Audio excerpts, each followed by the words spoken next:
લક્ષ્ય ન્યૂઝ, એક નજર, એક લક્ષ્ય. પાંસર આરોગ્ય કેન્દ્ર ખાતે તાલુકા આરોગ્ય અધિકારીની મુલાકાત. પાંસર પ્રાથમિક આરોગ્ય કેન્દ્ર ખાતે તાલુકા આરોગ્ય અધિકારીની મુલાકાત.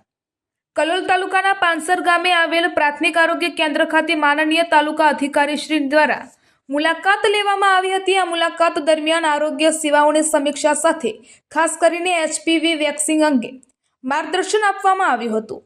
તાલુકા આરોગ્ય અધિકારીએ ઉપસ્થિત લાભાર્થીઓ અને વાલીઓને HPV વેક્સિનનું મહત્વ સમજાવ્યું હતું. તેમણે જણાવ્યું હતું કે આ રસી કિશોરીઓમાં ભવિષ્યમાં થનારા સર્વાઇકલ કેન્સર જેવા ગંભીર રોગથી સુરક્ષા આપે છે.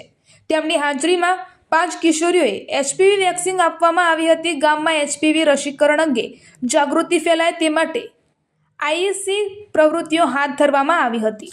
આરોગ્ય કર્મચારીઓ દ્વારા પેમ્ફલેટ વિતરણ, મૌખિક સમજણ અને માર્ગદર્શન આપવામાં આવ્યું હતું. આ મુલાકાત દરમિયાન આરોગ્ય કેન્દ્રના સ્ટાફના રેકોર્ડ અને રજિસ્ટરની તપાસણી પણ કરવામાં આવી હતી. વિવિધ રાષ્ટ્રીય આરોગ્ય કર્મચારીઓની કામગીરી અંગે સમીક્ષા કરી જરૂરી માર્ગદર્શિકા આપવામાં આવી હતી. પ્રોગ્રામેટિક કામગીરી વધુ સુચારુ રીતે અમલમાં આવે તે માટે અધિકારીશ્રીઓએ સ્ટાફને સૂચના આપ્યા હતા.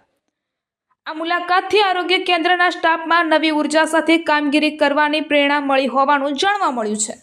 નમસ્તે, મારું નામ નાયક ખુશાલ લાલજીભાઈ છે. હું ધોરણ 10માં ભણું છું. મારી ઉંમર 15 વર્ષ છે અને જે આ રસી સ્ત્રીના ગર્ભાશયના કેન્સરથી બચવા માટે લીધેલ છે. આ રસી લેવાથી કંઈ પણ થતું નથી. જે સ્ત્રીઓને રસી લેવાની બાકી હોય તે વહેલી તકે આવી જાય. હું પાંસર આરોગ્ય કેન્દ્રનો હું ખૂબ આભાર માનું છું.